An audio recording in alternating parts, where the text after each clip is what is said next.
កូនប្រុសស្រីណាមានទ្រព្យធនធានហើយខ្លួនមិនបានចិញ្ចឹមរក្សាមេត្តាបិតាដែលចាស់ជរាហេតុនោះទៅជានាំឲ្យវិនីញោមញាតចេះជាងអាត្មាទៀតណោះអញ្ចឹងវិនិច្ឆ័យដោយសារអីតលះបងម៉ែឪចោលវិនិច្ឆ័យអញ្ចឹងបានគេថាម៉ែឪជាពុំនៅលើផ្ទះនេះប៉កែណាបើម៉ែឪឲ្យពរកូនកូននឿយរស់ស៊ីមានបានសុខសាន្តសបាយហើយកុំឲ្យម៉ែឪជេរដាក់ទំនាយណាញោមណាមាននិយាយមួយជេរតកូនណាផ្ទះបាញ់ផ្ទះបាញ់ឥឡូវផ្ទះបាញ់ងាប់កូនបាត់ហើយអង្គុយយំសោកស្ដាយ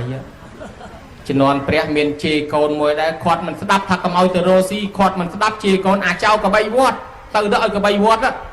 ដល់កូនរត់ទៅដល់ក្បែរមាត់សមុទ្រចេញកបីមកដេញវត្តកូនមែន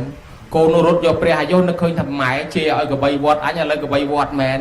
រត់បដើនឹកឃើញគុណម៉ែបដើបួងសួងមកម៉ែអើយម៉ែឯងជេរកូនមែនប៉ុន្តែចិត្តម៉ែមិនចង់ឲ្យកូនវិនិច្ឆ័យទេចង់ឲ្យកូនសុខសប្បាយបើម៉ែពិតជាចង់ឲ្យកូនសុខសប្បាយមែនកបីអើយលេចដេញខ្ញុំទៅហើយបើសិនជាម៉ែនឹងចង់ឲ្យកូនស្លាប់មែនកបីវត្តឲ្យងាប់បដ ாய் មកកបីវាលេចដេញទៅ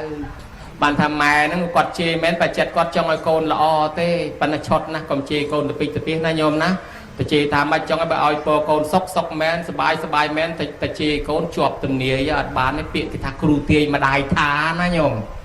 តែជេរកូនអាចោលត្រូវគ្រាប់7ទឹកអីអត់បានទេប្រយ័ត្នតែកូនដើរក្រុមដើម7ទឹកធ្លាក់គ្រាប់7ទឹកមកបែកក្បាលកូនប្រវាក់ដេ4 10ធ្នេណាញោមណាកុំ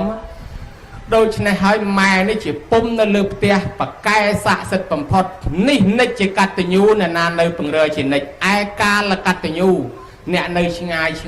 គ្នាមិនបានមកដិតដល់ទេមកម្ដងមកកាលមានអីមកជូនម៉ែដាំស្លជូនគាត់ធ្វើបន់ជូនគាត់កុំឲ្យដូចគេលេងរឿងតាម Facebook មួយរយៈមុនណា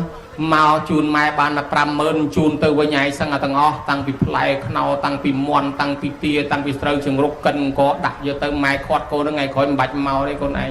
ឲ្យតែកូនឯងបានសុខទៅម៉ែសប្បាយហើយមិនបាច់មកលេងម៉ែទេបើមកអស់របស់ម៉ែទៅហើយជូនទៅក៏អស់អានោះក៏វាមិនកើតដែរណាញោមណាកូនខ្លះត្រឡប់ទៅវិញមកលេងម៉ែបាន2 3ថ្ងៃត្រឡប់ទៅវិញម៉ែកាន់ណេចកាន់ណាដេញបាវដើររឹសសបកកំប៉ុងបាន2បាវនៅក្រោយផ្ទះក្រំដើមស្វាយម៉ែឪទៅសែងក្រែយកមកទុកវិញគេយកទៅបរិយាចោលនោះគ្មានយកមកទុកទេបានសបកកំប៉ុង2បាវទុកដូរអេចាយដែរដូច្នេះហើយកាលកតញ្ញូសំដៅទៅលើកូនចៅនៅឆ្ងាយក៏ដឹងគុណម៉ែឪមកម្ដងម្កាលឯបកាសនៈកតញ្ញូដូចថ្ងៃហ្នឹងដាក់មេក្រូប្រកាសមានន័យថាសងគុណហើយអាម៉េចបានន័យថាសងគុណព្រោះយើងធ្វើអាម៉េចក៏សងមិនរួចដែរជាពាក់គុណគាត់ខ្លាំងណាស់ប៉ុន្តែបើធ្វើបកាសនៈកតញ្ញូអញ្ចេះសងគុណគាត់បានចាំមើលអាត្មានិទានឲ្យញោមស្ដាប់